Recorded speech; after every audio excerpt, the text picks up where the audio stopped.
और उत्तराखंड 24 में सबसे पहले बात बड़ी खबर की, आज मुख्यमंत्री पुष्कर सिंह धामी समीक्षा बैठक करने वाले हैं। चारधाम यात्रा की तैयारियों को लेकर के मीटिंग होगी।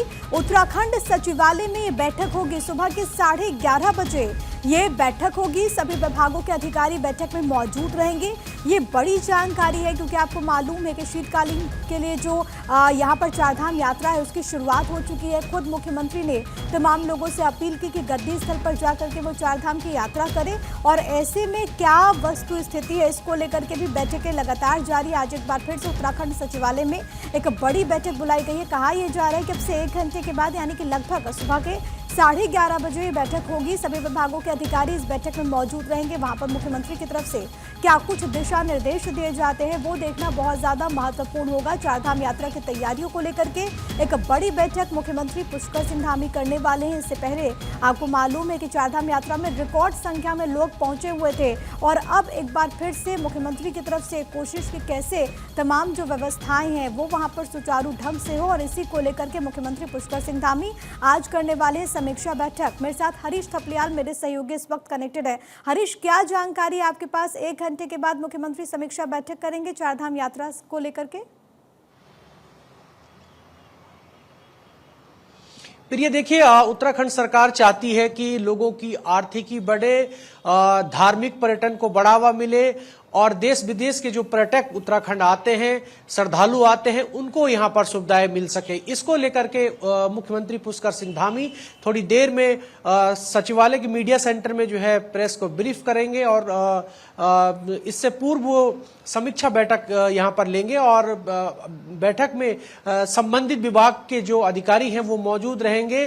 खासतौर पर जो जीवन रेखा से जुड़े विभाग है वो उनके अधिकारी यहाँ पर मौजूद रहेंगे और उनको ये दिशा निर्देश दिया जाएगा कि 12 महीने जो है चारधाम यात्रा चलनी चाहिए। इससे कई सारे फायदे राज्य को होंगे, लोगों की आर्थिकी की भी बढ़ेगी और पर्यटन को बढ़ावा मिलेगा। तमाम ऐसे राज्य के हित में जो है जो भी फैसला लिया जाना है वो थोड़ी देर में संबंधित अधिकारियों को निर्देश मुख्यमंत्री पुष्कर सिंह धामी देंगे और खासतौर पर कि जो शीतकालीन यात्रा है उसको लेकर के भी मुख्यमंत्री पुष्कर सिंह धामी संबंधित अधिकारियों को निर्देश इस बात के देंगे कि शीतलहर का भी मौसम विभाग ने अलर्ट जारी किया है और उसको लेकर भी जिन जगहों पर पहाड़ों में जिन जगहों पर पाला पड़ना है या बर्फबारी हो रही है उन जगहों पर जिन जगहों पर पाला पड़ा हुआ है वहां पर चूना डाला जाए और उनसे भी जो सीमांत जिले हैं उत्तरकाशी, चमोली, पिथौरागढ़, ऐसे जनपदों में खासतौर पर अधिकारी जो है अलर्ट रहें और जो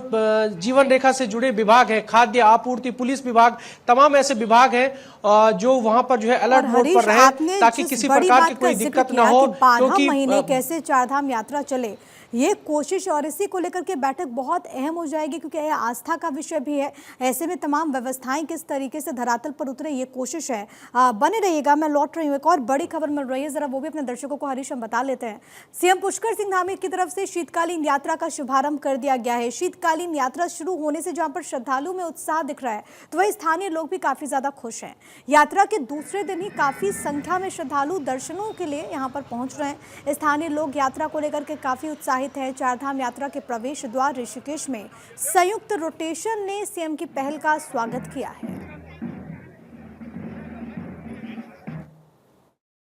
जो हमारा टूरिस्ट प्लेस या चारधाम है तो चारधाम में हमारे यहाँ क्या है कि जो गढ़वाल मंडल विकास निगम के होटल है वो इस समय पे बंद रहता है। अब पर्यटक आता है, जैसे कि आपने हरसिल देखा होगा, हरसिल में स्विट्जरलैंड की संभावनाएं है और ऐसा नहीं कि वहाँ पे संभावना नहीं पर्यटक आने की या गंगोत्री धाम के दर्शन करने की। हरसिल से ही मुखमा माँ गंगा के दर्शन होता है। पर वहाँ पे दिक्कत ये है कि जब टूरिस्ट जाता है तो वहाँ पे रहने की, खाने की, इन चीज़ों की व्यवस्थाएं नहीं है। तो सरकार सबसे पहले इसमें यही करे कि वहाँ पे जो हमारे गढ़वाल मंडल विकास निगम के होटल हैं उनको सुचारू रूप से चलाए ताकि और उसका प्रचार प्रसार भी करे कि हमारे वहाँ पे रहने की व्यवस्थाएं हैं ताकि पर्यटक आ सके। वहीं बांग्लादेश में हिंदुओं पर हो रहे अत्याचार के विरोध में रुड़की में आज जन आक्रोश रैली निकाली जाएगी। रैली में विभिन्न दलों और संगठनों से जुड़े लोग शामिल होंगे। इसके साथ ही हजारों की संख्या में लोगों के सम्मिलित होने का दावा आयोजकों ने किया। निजी होटल में पत्रकार वार्ता करते हुए आचार्य रमेश सेमवाल ने बताया कि बांग्लादेश में हिंदुओं पर हो रहे अत्याचार को लेकर हिंदू संगठनों ने प्रदर्शन करने का मन बनाया है। उनके भीतर आक्रोश है और इसे लेकर के मानवाधिकार दिवस पर रुड़की में जन आक्रोश रैली के माध्यम से प्रदर्शन होगा, जिसमें हजारों की तादाद में लोग पहुंचेंगे। एकजुट होकर बांग्लादेश के खिलाफ प्रदर्शन कर केंद्र सरकार से हस्तक्षेप करने की मांग करेंगे। हिंदूवादी संगठन और मानव अधिकार आयोग संगठन से जुड़े लोगों ने प्रदर्शन में ज्यादा से ज्यादा लोगों से आने की अपील की और बताया कि विशाल प्रदर्शन डीएवी डिग्री कॉलेज से शुरू होकर विभिन्न स्थानों पर होते हुए चंद्रशेखर चौक तक पहुंचेगी। ज्वाइंट मजिस्ट्रेट के माध्यम से राष्ट्रपति को ज्ञापन दिया जाएगा।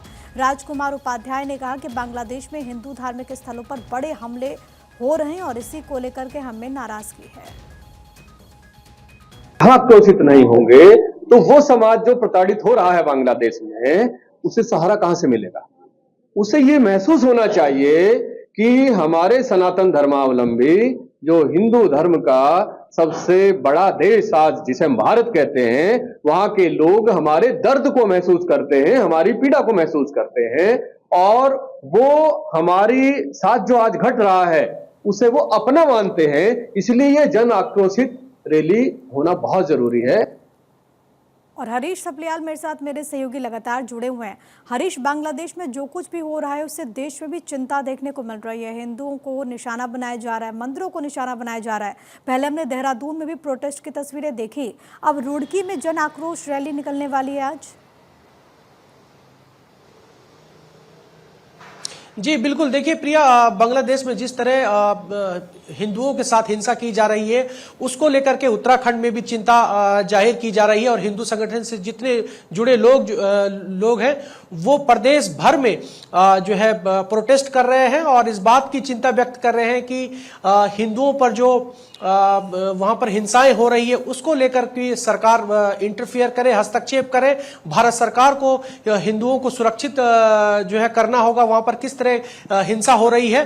तो इसको लेकर के जो आज रुड़की में, हरिद्वार में और लक्सर में ऐसी जगहों पर बांग्लादेश के खिलाफ प्रदर्शन किया जाएगा और साथ ही साथ स्कूली छात्र भी वहां पर शामिल होंगे और तमाम हिंदू संगठन से जो जुड़े लोग हैं वो भी वहां पर बांग्लादेश के खिलाफ प्रदर्शन करने वाले हैं। साथ ही साथ जो ज्योतिर्मठ शंकराचार्य जो अवमुक्तेश्वरानंद स्वामी है वो पहले ही कह चुके हैं कि सनातन धर्म जो है खतरे में है। इसको लेकर के सरकार को हस्तक्षेप करना चाहिए और सरकार को इस बात को लेकर के कि सनातन धर्म की रक्षा की जाए कैसे करनी है, इसको लेकर भी प्रदेश ही नहीं बल्कि पूरे देश के लोग एकजुट हों। जी बहुत धन्यवाद हरीश आपका तमाम बातचीत और जानकारी हम तक पहुंचाने के लिए।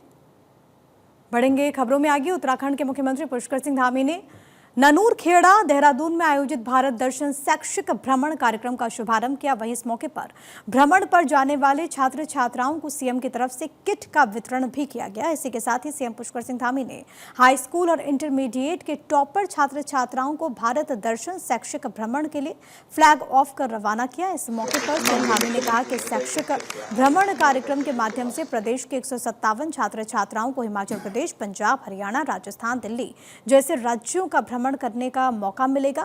शैक्षिक भ्रमण के दौरान छात्रों को अन्य राज्यों की विविध संस्कृति, परंपराओं और सामाजिक संरचना से परिचित होने का भी अवसर मिलेगा। सीएम ने कहा कि भारत दर्शन कार्यक्रम से छात्रों में एक विशेष अनुभूति जागृत होगी, जिससे वो भारत की विभिन्नताओं, इतिहास, विज्ञान, शिष्टाचार और प्रकृति को व्यक्तिगत रूप से जान सकेंगे।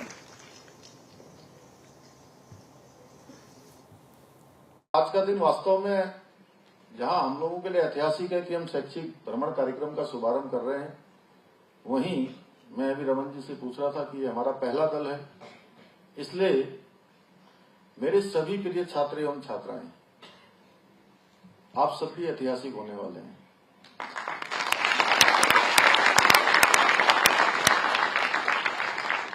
क्योंकि आज इस कार्यक्रम की शुरुआत और पहले दल के भ्रमण में जाने वाले आप सब लोग यात्री लोग हैं, तो मैं आप सबको शुभकामनाएं देता हूं।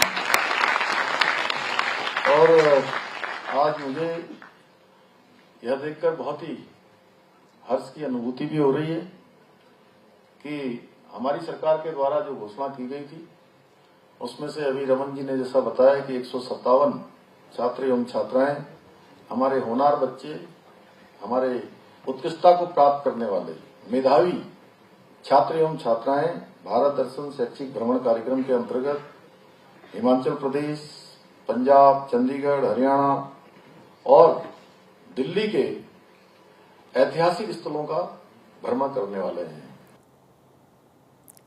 हर 2 साल में होने वाले विश्व आयुर्वेद कांग्रेस सम्मेलन की मेजबानी इस बार उत्तराखंड को मिली है। 12 से 15 दिसंबर तक ये आयोजन देहरादून के परेड ग्राउंड में होने जा रहा है। कार्यक्रम में केंद्रीय आयुष के मंत्री के अलावा सीएम पुष्कर सिंह धामी, राज्यपाल गुरमीत सिंह और कई बड़ी हस्तियां मौजूद रहेंगी। देहरादून में आयोजित होने वाले 10वें वर्ल्ड आयुर्वेद कांग्रेस एंड आरोग्य एक्सपो पर वैश्विक स्तर पर चिंतन, मंथन और विचार विमर्श होगा। सरकार का मानना है कि इससे निकलने वाले अमृत आयुर्वेद के क्षेत्र में भारत को ही नहीं विश्व को जगाने का काम करेंगे। 10वें विश्व आयुर्वेद कांग्रेस के कर्टन रेजर एवं प्रोग्राम गाइड का विमोचन करते हुए मुख्यमंत्री ने कहा कि यह आयोजन सर्वे संतु निरामया का संदेश भी घर घर तक पहुंचाने में मददगार होगा। कार्यक्रम की घोषणा करते हुए सीएम ने कहा,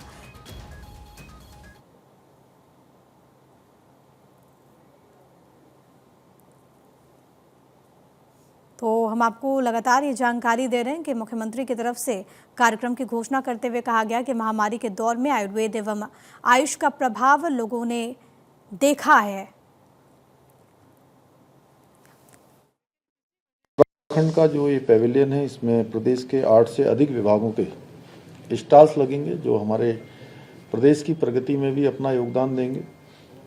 आयुर्वेद, होम्योपैथी, स्वास्थ्य, कौशल विकास, पर्यटन, उद्योग, उद्यान, ग्राम्य विकास।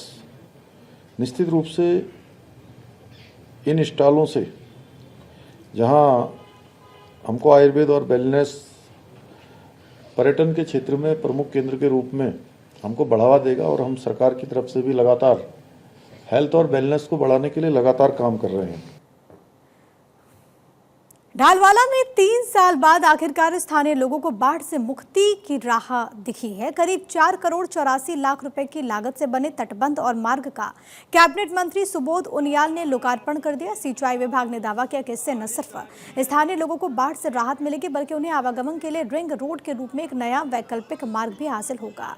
ढालवाला में आयोजित लोकार्पण कार्यक्रम में कैबिनेट मंत्री सुबोध उनियाल शामिल हुए। उन्होंने कहा कि क्षेत्र के विकास में किसी तरह की कोई कमी नहीं छोड़ी जा रही है। बिजली, पानी, सड़क के साथ ही आधुनिक सुविधाओं से भी विधानसभा को लैस किया जा रहा है। कहा कि अभी तक बेहतर शिक्षा के लिए क्षेत्र के युवाओं को इधर उधर भटकना पड़ता था, लेकिन कई महत्वपूर्ण विषयों के लॉ, पॉलिटेक्निक कॉलेज यहां पर स्थापित होने से युवाओं को लाभ मिला। महत्वपूर्ण आधुनिक राफ्टिंग बेस स्टेशन स्थापित होने से रोजगार की नई संभावनाएं पैदा हुई।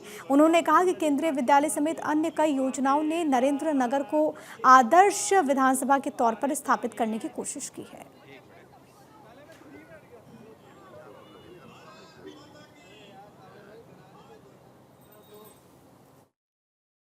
हरिद्वार रोड है ऋषिकेश से लक्ष्मण झूला हरिद्वार रोड, उसमें चंद्रभागा पुल से और ढालवाला के इस पुल तक का पहला फेज था और ये दूसरा फेज आज एक कंप्लीट तैयार हुआ है।